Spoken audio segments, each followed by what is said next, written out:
Hey everybody, welcome to Big Valley Living. My name is Michelle and I am sharing with you my stage 4 colon cancer journey. I am in remission right now, thankfully. But what I like to do is share recipes and inspirational thoughts and other things that will help you if you're going through the same thing, if you suspect something's wrong, and just kind of creating a community that is going to help keep all of us healthy and safe. Imagine a world free of disease. So I like to work on different things with diet and our minds to help us feel good. I am making a dip today for Dipcember, and this collaboration is hosted by Angela, the Inquisitive Farm Wife. Thank you so much, Angela, for being such a good friend and supporter of our channel, and for inviting me again to take part in this wonderful collaboration. This is the third year, I believe, that Angela has hosted this, and there are so many good ideas and so many great recipes out there.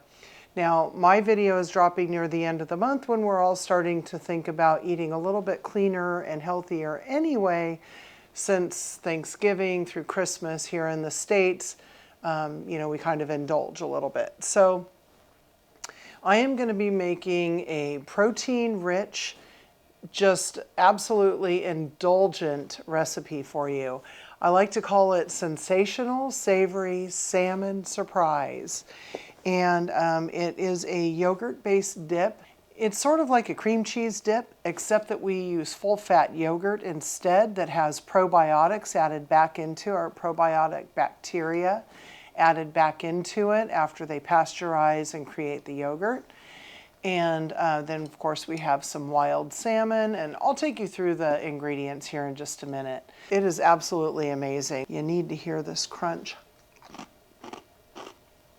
It's crazy. To add protein to this snack that can easily be a meal for me, I use crackers that are made generally with non-processed flours and stuff. I like these Mary's Gone crackers, and then there's another brand that's pretty popular called Flackers. And they have flax seeds, which are really high omega-3s in a plant-based sense. And then, of course, we have the salmon, which has omega-3s as well. And those are proven to help us and help our bodies. So these crackers have brown rice, quinoa, another protein, flax seeds, sesame seeds, tamari, which is water, soybeans, salt, and vinegar, and a little bit of sea salt. So that just adds a little bit more protein to this wonderful dip. But you could use cream cheese if you wish. You could just put this on like celery or something, or carrots, or you could just use regular crackers. You can make this your own way. So I'm going to take you in, show you the ingredients list. Don't forget to go check out all of the channels. Leave a very thoughtful and original comment in each one, and that will increase your chances of winning a really neat prize on January 1st at 6 p.m. Central Standard Time at the Inquisitive Farm Wife's channel. Thanks again, Angela. Thanks to all the collaborators. I've seen some great recipes this month, this year. And thank you for coming to our channel and enjoying this yummy, yummy snack. Let's get to it. We're going to start with a full-fat yogurt. You can use Greek style, European style. Just make sure that it's full fat and that it's plain. I like to use an organic yogurt. That'll be even better. Now what you need to do is make sure that those probiotics are added back in. They're probiotic bacteria that are very important. Next, we're going to move on, and we're going to use some sockeye salmon here. This is wild caught, very important. Do not use farmed. It's too full of fat, and it's not good for you. You want it to be hot smoked, not cold. And then you want to get about 4 ounces. I'm only going to use half of this, and it only cost about $6 at Whole Foods. Next on the list is capers. Oh my goodness, they pack a punch. They're an immature flower of the caper bush. It's a Mediterranean plant, and it has a savory flavor. You need to make sure that you rinse these very, very well, and you want to get the capers that are young because they don't have seeds in them. They have all kinds of beneficial things in them that you don't want to miss. Dill. Oh, gracious, lovely dill. Dill is actually a member of the celery family. Can you believe that? Dill is just a wonderful little herb, and studies have shown that dill can help manage type 2 diabetes or even help prevent it in pre-diabetic people. Oh my goodness, it's a great source of vitamin A, C, calcium, and iron. Horseradish. Oh yeah, it's in the mustard family, so you know what that means. Yum, yum, yum. Be careful if you have a stomach condition. Now we're going to use just the tiniest bit of garlic. I am actually going to use maybe a quarter of that one clove. While I love garlic, it is not the star of this show. It's just there to enhance the flavor. Be careful if you're on a blood thinner or if you're going to be having surgery within a couple of weeks. You'll want to limit the amount of garlic that you consume. Otherwise, it is so good for you. Go ahead and enjoy. To prepare the yogurt into like a cream cheese consistency, you're going to line a fine mesh sieve with a flour sackcloth. I like to double it up. You could use cheesecloth, but I really like to use the flour sack towel. And if you can go ahead and do that, it would be better. You're going to wrap it up. You're going to put it over a large bowl and you're going to put it in the refrigerator for up to 8 hours or overnight. You can even let it go for a day and a half if you need to. And this is going to give us a wonderful texture. So as you can see, I've put it into the mixing bowl that we're going to go ahead and combine all of the ingredients in. Now, if you go ahead and put it in here, you probably have about 1.5 cups to, I'd say, 1 3/4 cups of base. You could use cream cheese here instead, or you could use a vegan type of cream cheese that's made of something like cashews, what have you. Now, I like to use this, and then if it gets too dry, feel free to go ahead and add a little bit of a wetter ingredient. Here's the salmon. I'm using about 2 to 2.5 ounces in this preparation. Remember, wild caught salmon is lower in fat. It gets exercise. I mean, it lives in the wild. When you're buying the farmed salmon and you think that you're doing, something good for the environment, you're really not. The farmed salmon is like a feedlot for fish, and they're not getting the normal fish diet. They're not going to have all the nutrients. And if they do, it's all manufactured.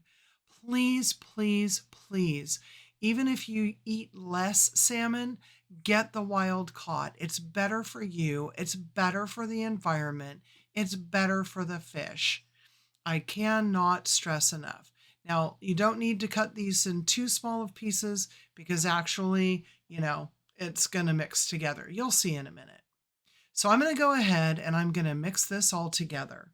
While I'm doing that, I want to tell you a little bit about salmon. 100 grams or 3.5 ounces contains approximately 117 calories, 4.3 grams of fat, 18.3 grams of protein, if you can believe that. It has zinc, selenium, vitamins B12, A, and E. It also has sodium, so that's why I'm not going to use salt in this recipe. Look at how well this comes together. Now that we have that incorporated we have the salmon incorporated with the cream cheese, we're going to go ahead and I'm taking 1/4 teaspoon of that prepared horseradish. If you have stomach issues, esophageal issues, if you're pregnant, if you're lactating, or if you have a child under the age of 4, it's not recommended to use horseradish. So just be careful about something like that. But if you don't have an issue, please add it.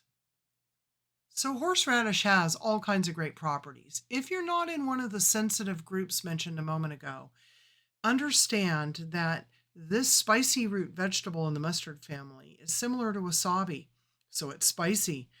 Essential nutrients are involved here, and it's rich in antioxidants. It has calcium, magnesium, which will help you actually have a calmer mood. It has potassium, folates, vitamin C, zinc. Early studies show that horseradish may prevent the growth of colon, lung, and stomach cancers. More research needs to be done, so stay tuned. Let's move on to that delicious dill. I actually have a really delightful little herb garden right outside of my kitchen window, so I am able to grow my own dill and use it. In the valley, it tends to bolt in the summer, but winter is fabulous. So if you can and you can find fresh dill, go ahead and use a tablespoon in the quantity that we're making today. If you only have dried, that's okay. Just use 1 teaspoon. A good rule of thumb, 1 tablespoon of fresh herbs equals 1 teaspoon of dried herbs.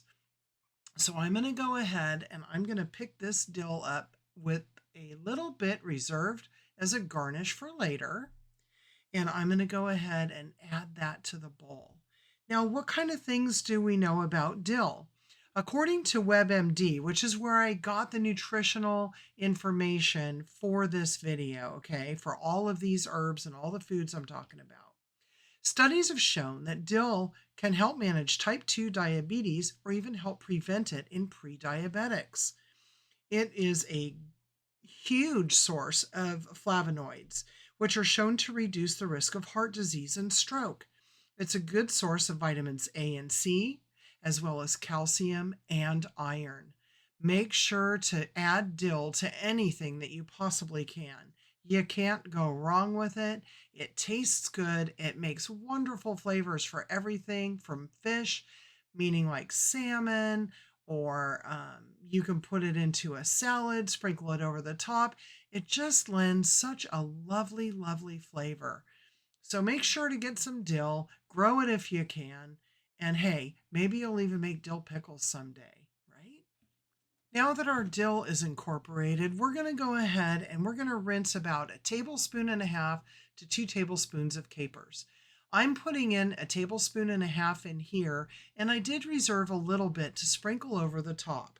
Capers are that delightful little flower from the caper bush, and they just lend a lovely little flavor. I even like to use them in place of dill pickles now when I make a tuna salad. Here's the garlic. Remember, I told you I was going to use very little of that relatively small clove of garlic. Garlic is in the allium family, and it has tons of antibacterial properties. You just need to be careful if you are on a blood thinner or if you are going to be having surgery anytime soon. I can't go into all of the benefits of garlic in this video. Do you understand, though, that I only put in that little bit? I didn't even scrape anything. I decided to go ahead and squeeze a little bit of lemon. Here in the valley right now, lemons are ripe. They are not a summer fruit. They make us think of summer in the middle of winter, but Eureka lemons, which is what I'm using, and the other lemons, which is Meyer, and they're a little bit sweeter, they tend to ripen in on the west coast, at least, of the United States in the winter. I am going to take a little bit of that zest and take it off to the side and put it on top for a little bit of color for a presentation. Now that it's in the bowl, I'm going to cover it with a plastic wrap and I'm going to put it into the refrigerator for at least 2 hours to let the flavors marry. I just had to show you my little kitchen herb garden. It is just such a delight to go out and cut fresh herbs. And now my Christmas cactus. I just had to show you guys, and here's the finished product. Yum! Well, it was that easy, and I think you're really going to like it a lot. So, without further ado, I'd love to know if you try this recipe, how you make it your own. If you like any of the ingredients or if you added any more of your own, like say red onions or something, yum. And Happy New Year, it's coming up. And be healthy, be happy. See you later, everybody. Be kind.